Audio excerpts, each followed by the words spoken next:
a bit more into the article by Warren Goldfarb, and it is rather astonishing revelation for me, excuse me for using that terminology, but I have always been under the impression that Wittgenstein in the second paragraph is criticizing the Augustinian picture or the Augustinian idea, and his purpose is to vindicate or to prove false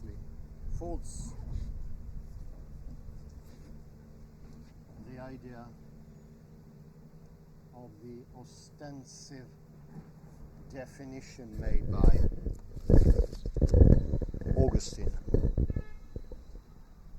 Nothing could be further from the case, as I realized when reading Warren D. Goldfarb's "I Want You to Bring Me a Slab" remarks on the opening sections of the philosophical investigations. And what here comes under the magnifying glass is one of the most prevalent ideas is that the beginning of philosophical investigation sort of sets the tone to regulate the whole philosophical investigations, and I would say it brings with it Zettel, the Brown Book, the remarks on the philosophy of psychology. I would say all the writings of Wittgenstein whatsoever. So it's not unimportant in any way. For me, when it comes to Wittgenstein, this is the most important realization so far, because it changes everything.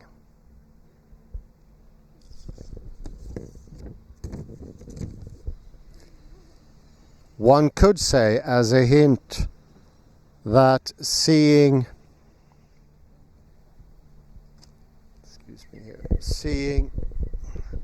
it as a criticism is a sort of a oversimplification, but that does not really hack it. It is more to it than that.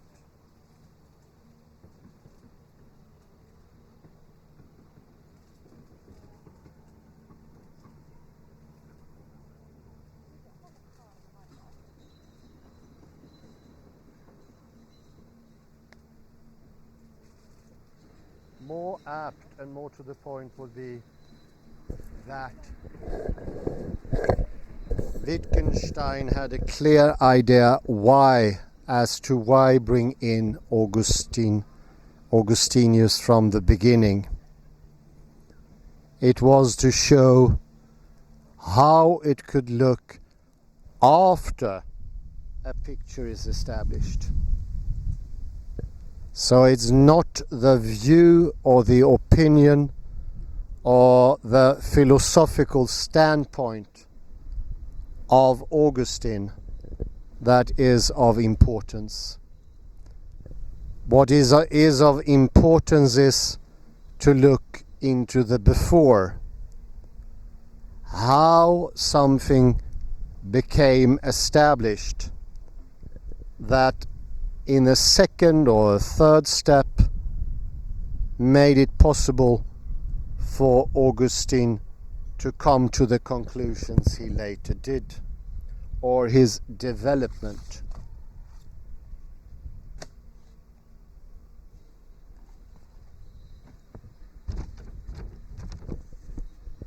And I think you can already hear that this is quite a different task from the one that, for instance, Saul Kripke and others that hang a lot on the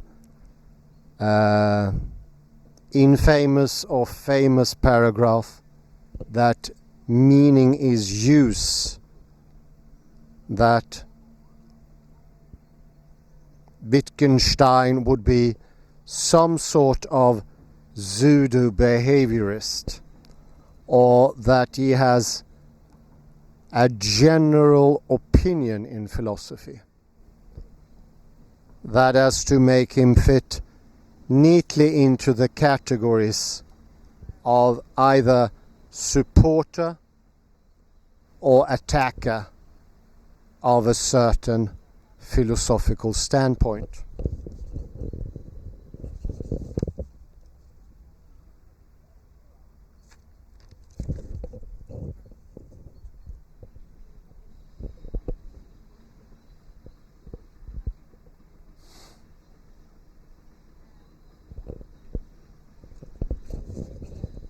What he's sought after is the picture. Let me get you some quotes here.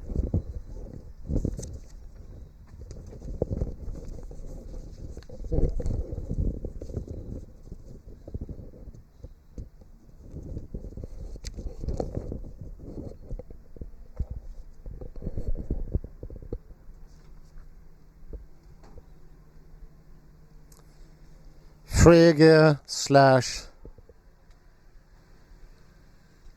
Augustine. They both have a special conception of a generalized idea of language.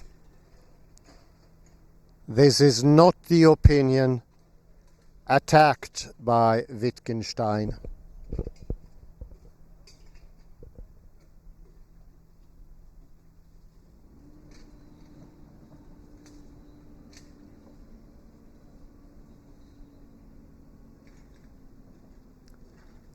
Now it might be said that although this so-called Augustinian conception is not particularly true to these or other modern thinkers, these thinkers share enough of the conception that their differences with it are a mere matter of detail.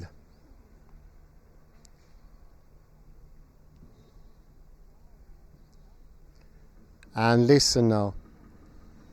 That is to say that their actual theories of language are not what is at issue. That is not the case. I think, in fact, that Wittgenstein is suggesting this.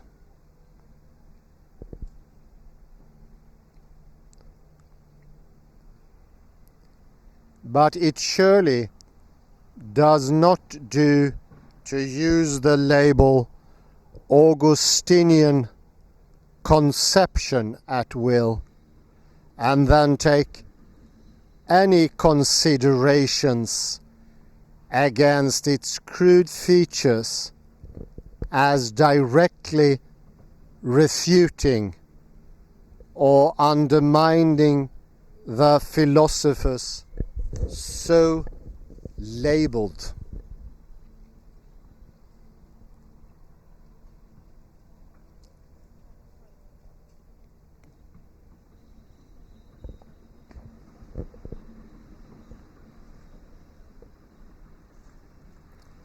The task is to figure out on what level Wittgenstein might be operating that would make details unimportant, and what there is about a crude conception like this that carries over to sophisticated theorizing.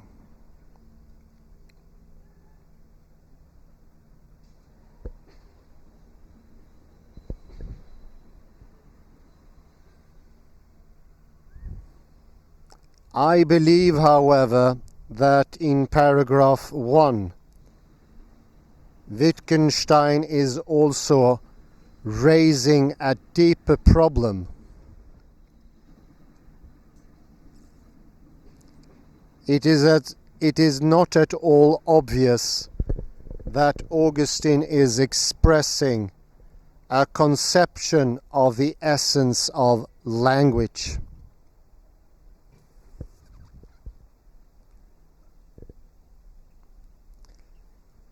My primary reaction to the citation from the Confessions, read by itself, is to think that what it expresses is obvious.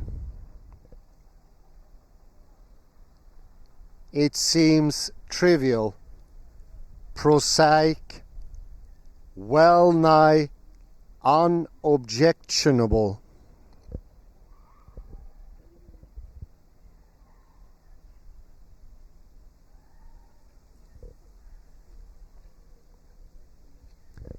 It is just a harmless elaboration of observations that early in life children learn what things are called and learn to express their wants and needs verbally. It hardly goes beyond the level of the commonplace. Surely no capital can be made of it.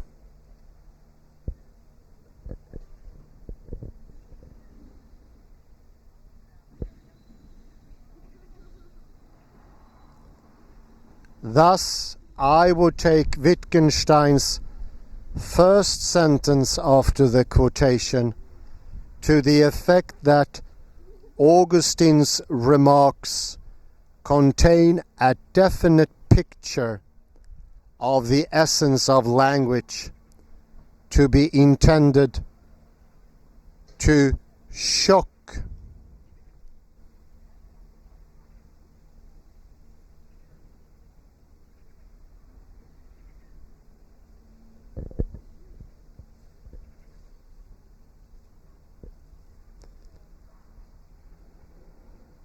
Many commentators would have us meekly acquiesce to this sentence, whereas I suggest that Wittgenstein means to call up amazement.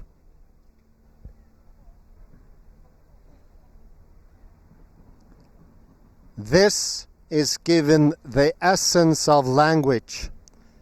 This is a philosophical conception of meaning.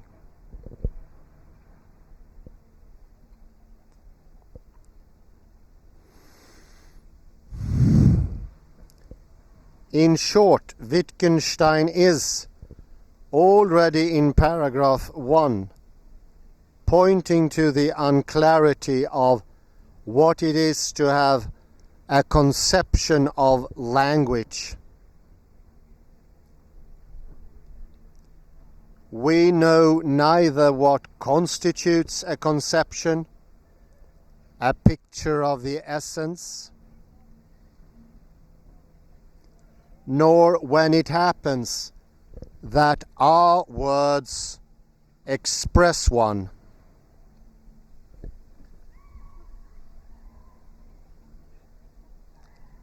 He is suggesting that despite its commonplace air, the quotation can be taken as expressing a way of looking at language that is in its very core philosophical.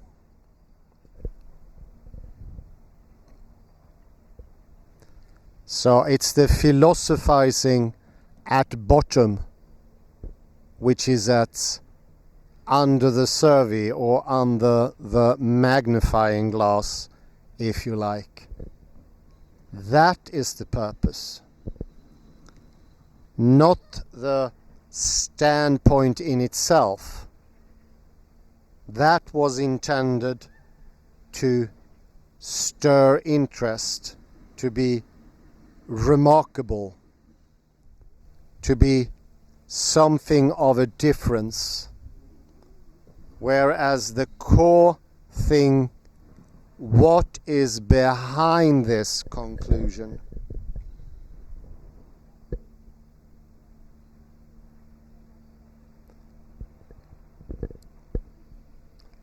the transformation of Augustine's remarks from trivial to metaphysical occurs when we read the passage as attempting to treat certain sorts of problems as being entered in certain sorts of debate.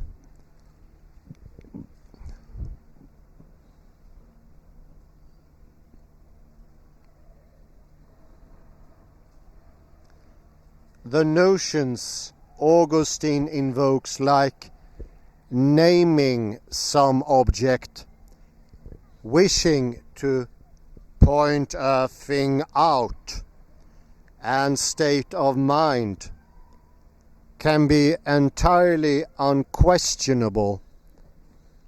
After all, we use them all the time.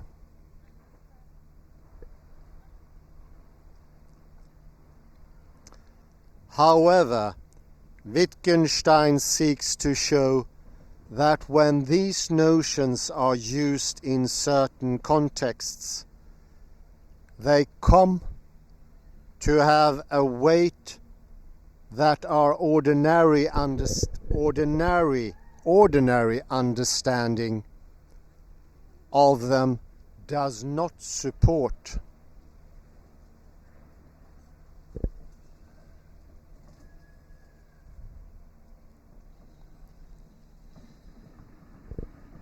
I take Wittgenstein to want to claim that, roughly put, innocent notions like these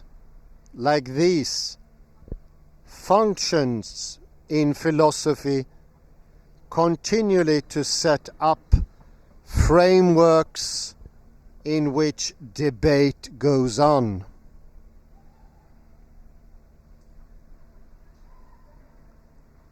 That they are everyday notions fuels our conviction of their availability for philosophical exploitation.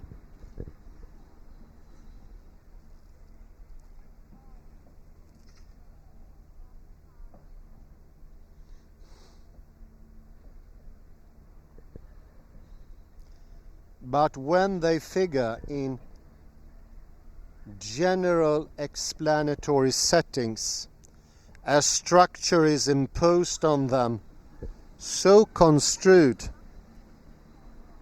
they will shape how we view the task of any account and how we characterize what is to be accounted for.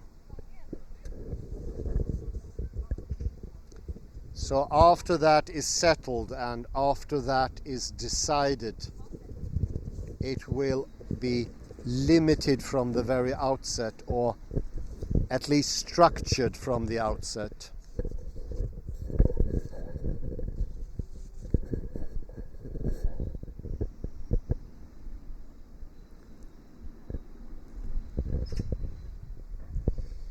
To expose these ordinarily hidden moves, Wittgenstein will adopt what we might call an intentional naivete.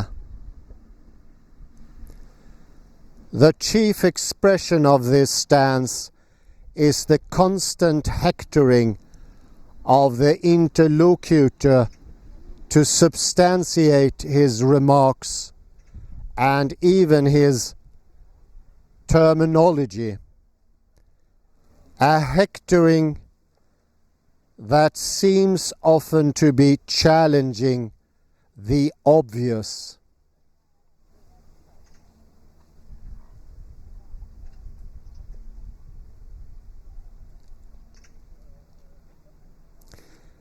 Wittgenstein's aim here is to keep us to a low level, the level of description. For we cannot see what our words come to until we have a perspicuous and unbiased view of what the data are.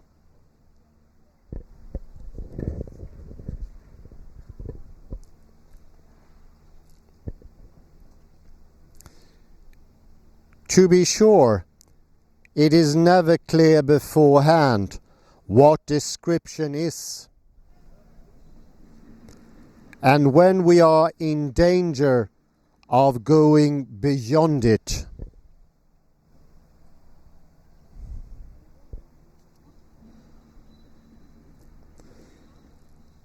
In the list of uses of language in paragraph 23, Wittgenstein indicates that description is not a single or homogeneous category. And of course, we cannot take description to amount to something like picking out the facts, where the notion of fact is supposed to have some independent content. And I think that is very important as well, that description is not something homogeneous. There are different descriptive attitudes that have a family resemblance, but that doesn't mean they have any likeness or underlying similarity.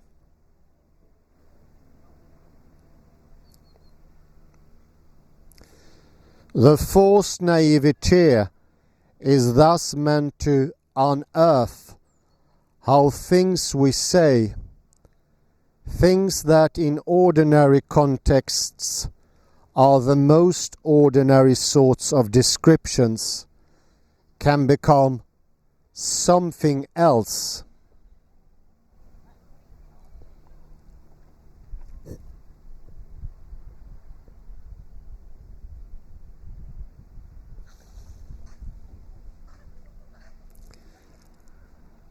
Wittgenstein begins to flesh out these ideas at once.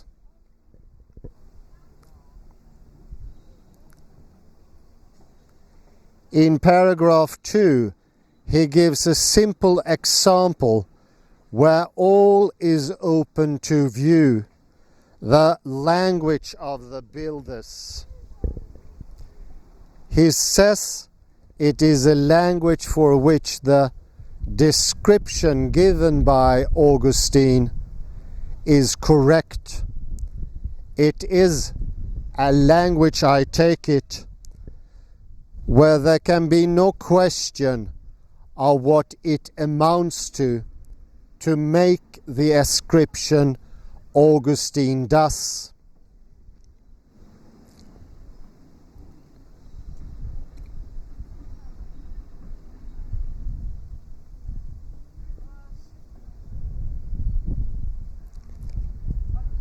In paragraph 5, Wittgenstein notes, it disperses the fog to study the phenomena of language in primitive kinds of application, in which one can command a clear view of the aim and functioning of the words.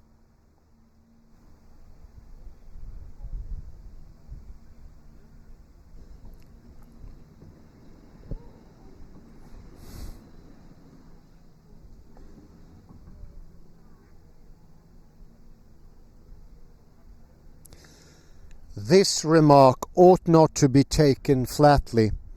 To be sure, Wittgenstein adduces the example of paragraph 2 because he hopes it to be illuminating.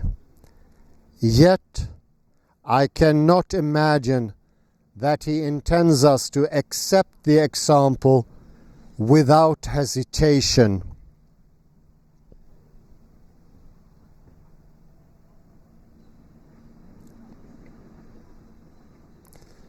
For surely it raises serious questions, which are perhaps best brought out by considering two ways in which the example may be taken.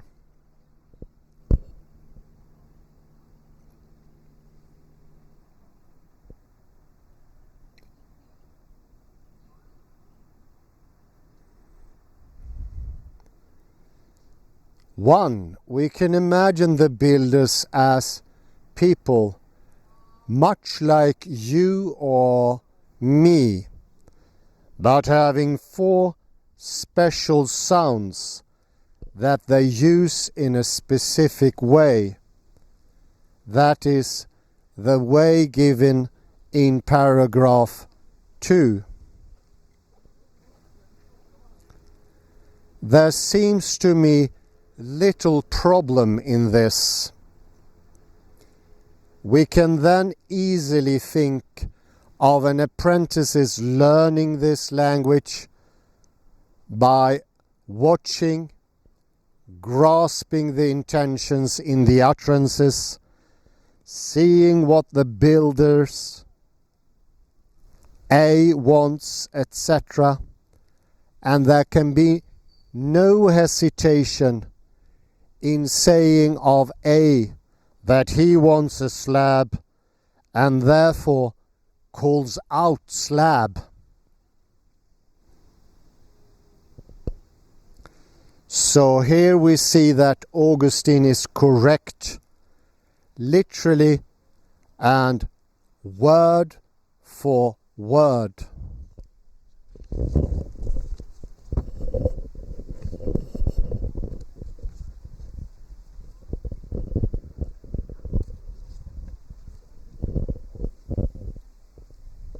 On the other hand, we can imagine the builders as people whose entire linguistic behavior is given by the description in paragraph 2. Now the terrain has changed, as perhaps is evidenced by our imaginings. It seems more natural than to all I have asked to think of these builders as cavemen, as plodding, as having blank expressions, and so on. Here, a worry arises. Perhaps the terrain has changed too much.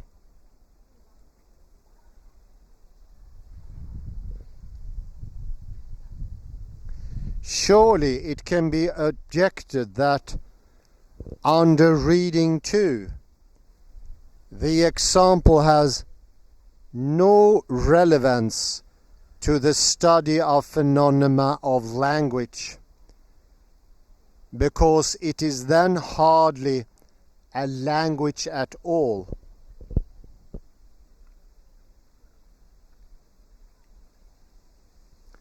If this is the whole of their language, can we take them to be speaking, to be using words with understanding, to be human?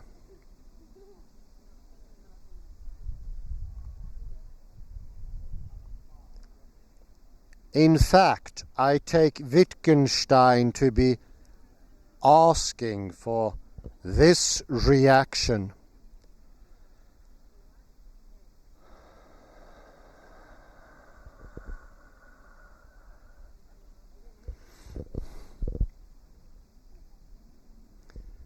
This is evidenced by his use of calls for the words of this language, by the interlocutory accusation in paragraph 65 that Wittgenstein evades the real problem, by not giving an account, by not giving a characterization of what counts as language, and by paragraphs 19 to 20, as we shall presently see. Moreover, outside the investigations, he alludes to the builders several times.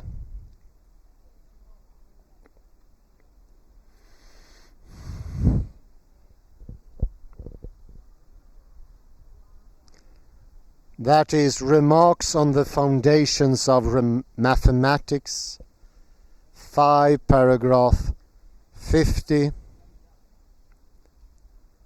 and settle paragraph 99. All these shows a fascination with the builders and suggest that it is an example meant to be spun out.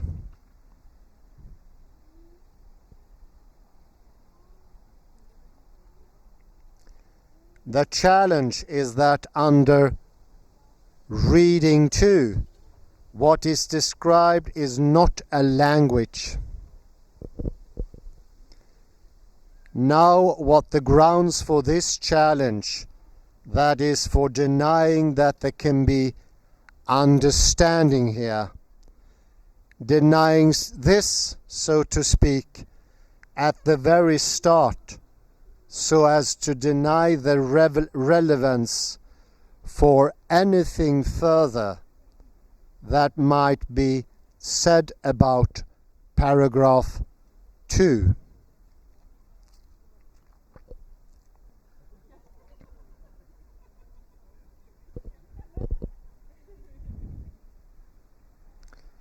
What, after all, is wrong with taking the assistant who start getting it right, bringing a slab upon hearing slab as understanding?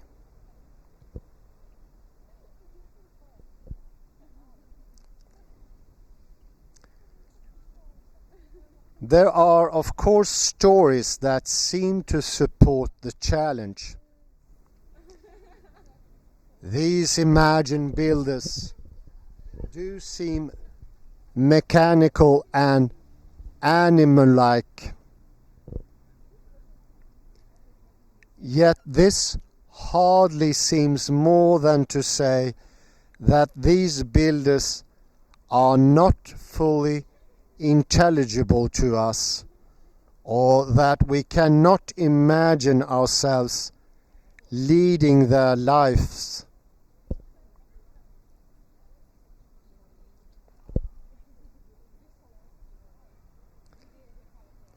Wittgenstein would then ask why one should dig in one's heels on such ground.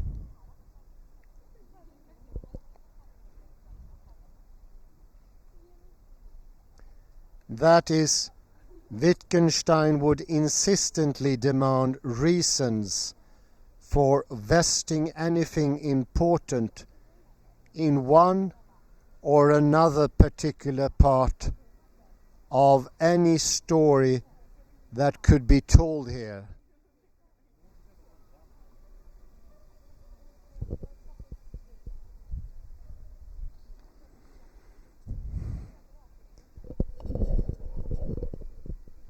In the face of this insistence, the challenger might well want to explode this with, "These builders do not think. They can't think." What Wittgenstein has described leaves no room for thinking.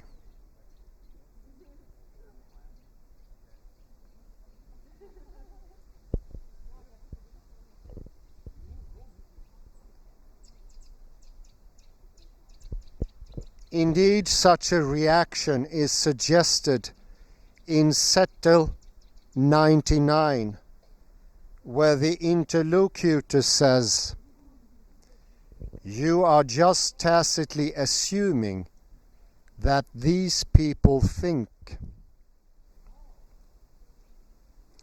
that they are like people as we know them in that respect." Now, if what puts together and underlies the force of the challenge does lie in the idea of thought, then it should be clear that the challenge cannot operate at the level of description,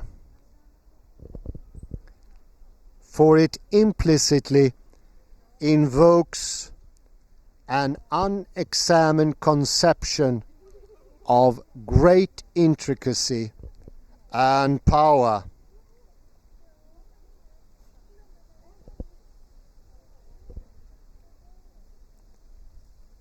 To mount such a challenge is, in the end, to imagine an independent process of thinking that is behind and animates language. It is to imagine language as stuck onto people who already have thoughts. Thoughts are what make noises into language. Very well put by Warren D. Goldfarb. We think that is already thinking going on somewhere, and that language is just an unnecessary add-on or necessary convenient add-on.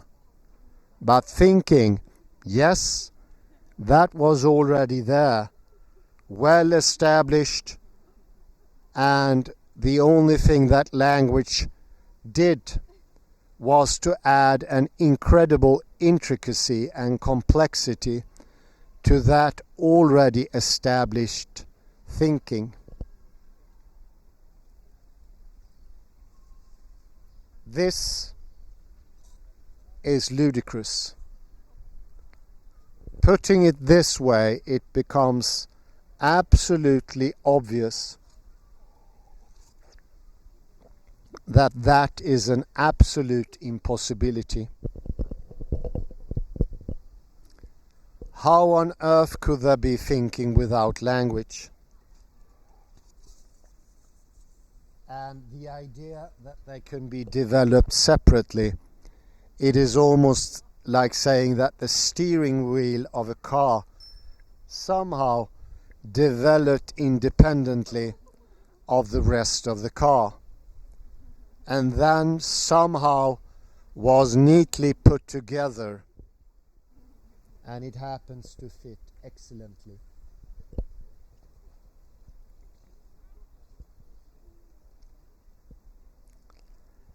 Now Wittgenstein does not engage in a full-tilt assault on philosophical conception of thinking until later in the investigations. For now, it is enough to emphasize the wealth of assumptions made when thinking.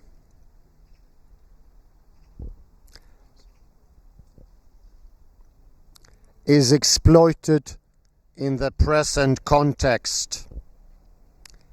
In Settle paragraph 99, Wittgenstein goes on to say of the builders,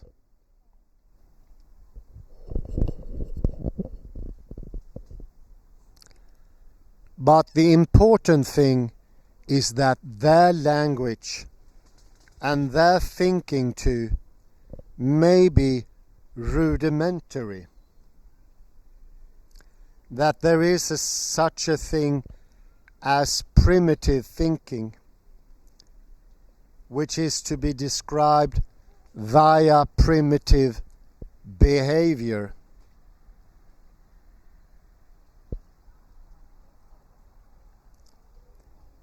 It is simply presenting the possibility of taking the builders to have rudimentary thought, the sort of thought appropriate to their lives.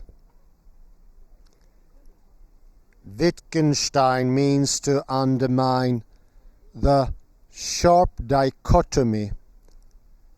Either they are just like people as we know them, or else they are automata. More important though, he is posing two general questions. From what stance are standards for what counts as thinking supposed to come? Upon what features is the power we are ascribing to thought supposed to be based?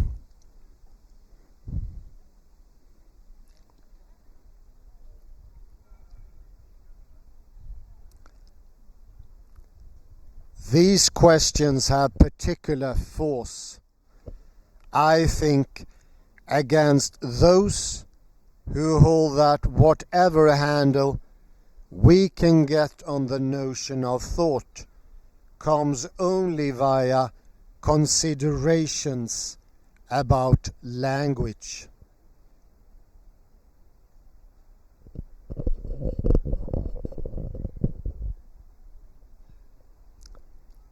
For Wittgenstein is suggesting that they may well have stacked the deck in implicitly or even subliminally, using a conception of thought to frame the characterization of what it is to be analyzed, and thereby coloring the data that have to be accounted for.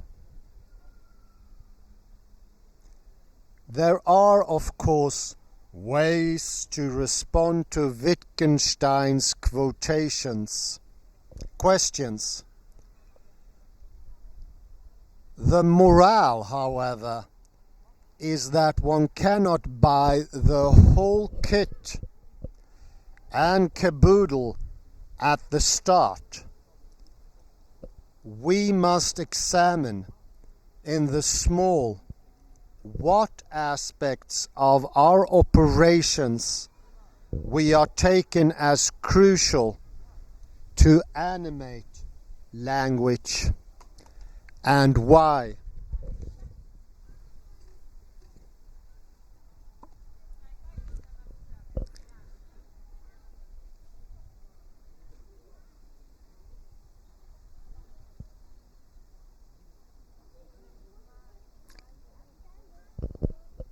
This,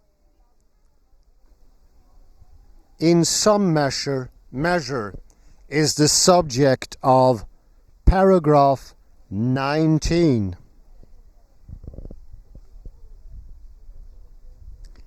Hence, nothing conclusive emerges from the worries about the builders. Again, I take this to be intentional. The absence of a definite answer is also hinted at in paragraph 360. We say only of a human being and of what is like one, that it thinks. The hint comes from the obviously intentional vagueness of like.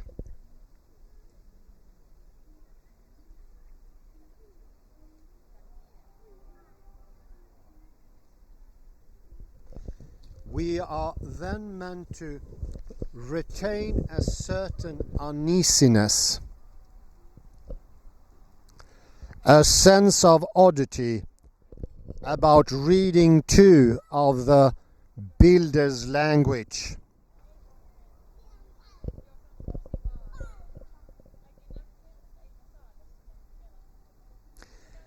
In denying the builders anything else but these calls, we have denied them so much that we are reluctant to call the calls names.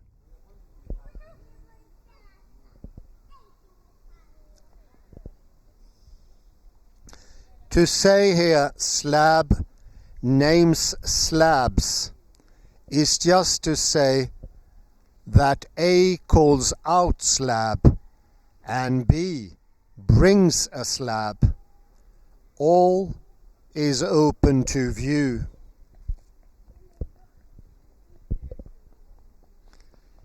Because of this simplicity, we want to say that this is perhaps like a name, but really it is not one, or not one in the real sense, the sense in which we have names in our language, stripped of the ideology that leads to the blunt assertion, this is not language. The datum, the reluctance itself is a datum. It is an important hint of a preconceived picture that is pre-verbal, of course.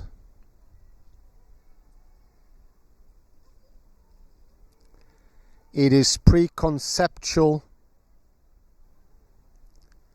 and it's before Augustine even starts to think of philosophy, and it is already in commonplace language. It is not exactly part of philosophy per se.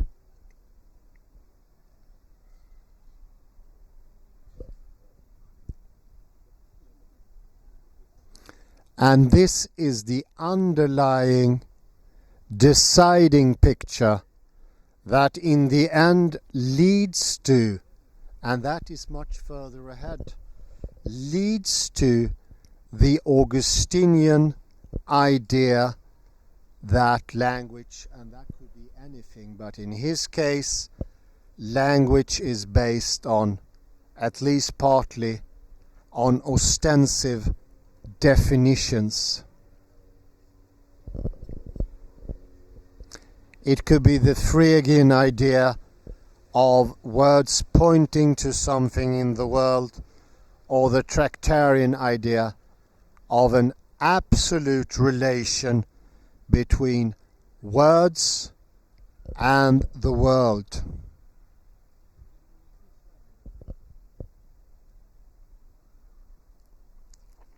So the Augustinian remark is by word absolutely correct.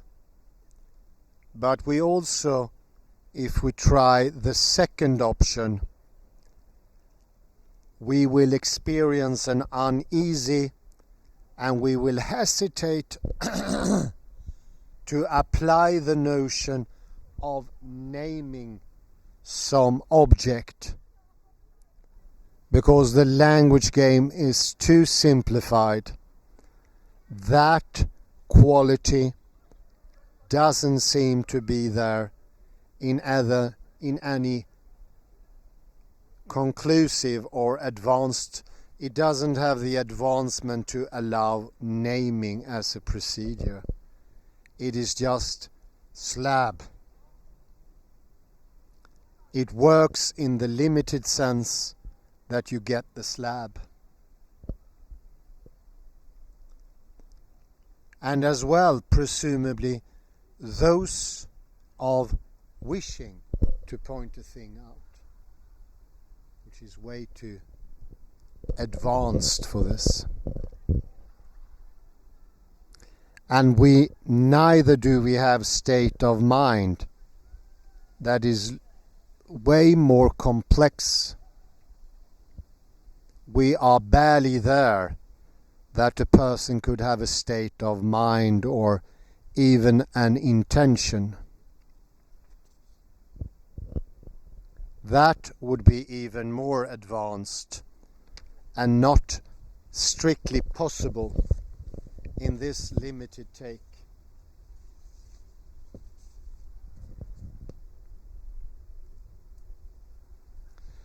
Also very helpful here is, of course, the subject of aspect.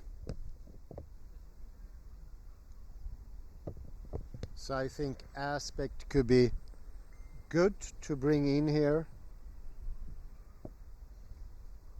as a sort of helper. I'm going to have a check how far we have progressed here.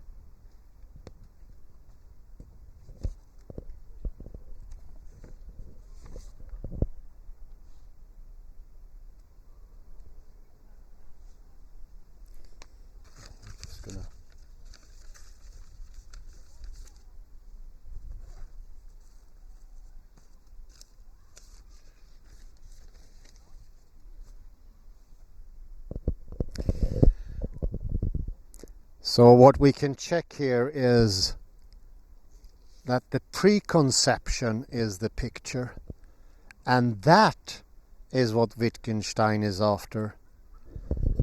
And his infamous paragraph where he says, I think it's paragraph 42, where he says that language is used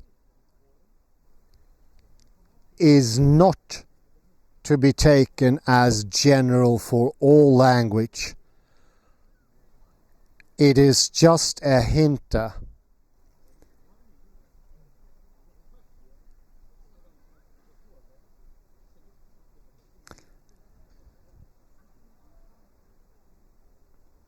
If it's generalized, you will end up into the position that Wittgenstein is trying to sort of depict. And use, of course, think about it, is no more clear than description or, for that sake, meaning or explanation. It doesn't have a general purpose in language. And were it to have a general purpose in language,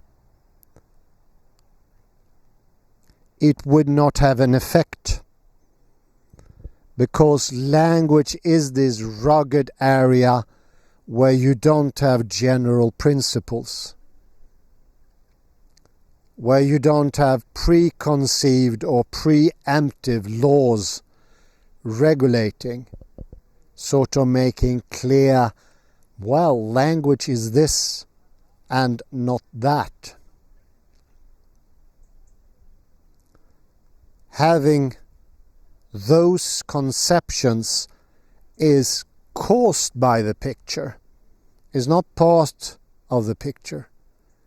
So Kripke, if I'm correct here in this, Kripke made a quite astonishing mistake, and all what came out of this was this whole idea that the point that Wittgenstein is making is not understood.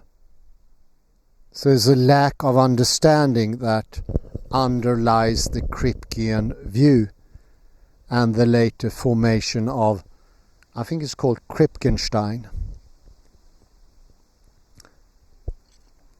But of course Saul Kripke is far from alone. There's a whole bunch of philosophers that goes into that direction of meaning is use, or the idea that Wittgenstein is expounding a particular view how language really works. And let me put you into the position that could indicating, oh no, it does not work the way as Augustine is indicating or Gottlob Frege is indicating. No, it's working in some other way. And the idea of philosophical investigations is to show what the proper way of understanding language is. And finally, we can say something simple. No. Put that way, Wittgenstein would say no. At least according to Warren D. Goldfarb, and I think I will check this with Paul Johnston. I would imagine that he is also into that understanding of Wittgenstein.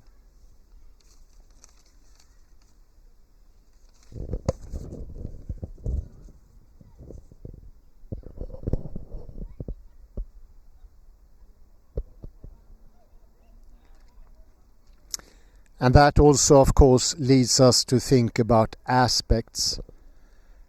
Aspect blindness and meaning blindness are tools to help Wittgenstein explore and understand some puzzling uses of psychological concepts. For instance, when we look at the duck rabbit picture, we do not just say that the picture is or how it might be used. It is a picture of a duck or is a picture of a rabbit, or is it an ambiguous picture that could be used to represent either a duck or a rabbit? We say, now I see a duck and now I see a rabbit. And you can see how this can provoke the idea of a mental state, and how that also could lead to the ostensive definition of Augustine, pointing the whole thing out for clarity, or for that a child could learn.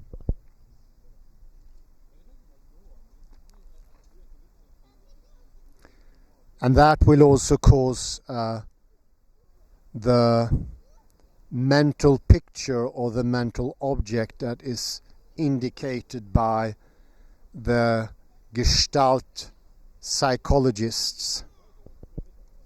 they are clearly indicating that there is such a thing as a visual object, and the visual object is then held in the mental sphere, and we have these two poles, the insideness and the outsideness. And we have quite certainly a massive problem here.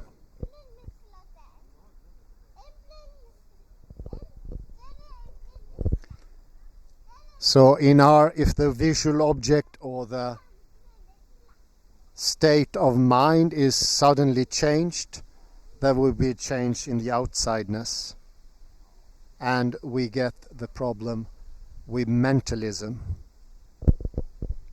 And of course the cavemen, or these people who say Slab, is a good pointer to problems with mentalism. So you see, all these things are helping tools to help Wittgenstein both to understand himself, but of course for the interlocutor, us reading. But still, it's so easy to get stranded in the Kripkean vision. And I here really do hope that I'm correct when it comes to my saying that Kripke says that meaning is use, or that there is some sort of generalization of what philosophical investigations and the other later writings are pointing to.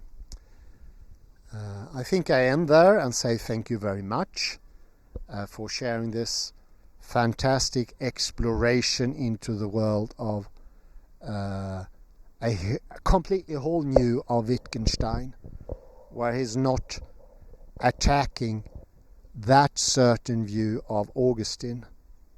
It's a whole new read altogether. Thank you very much. Have a very pleasant morning, day, afternoon or evening, wherever you are. Thank you very much, and bye bye for now.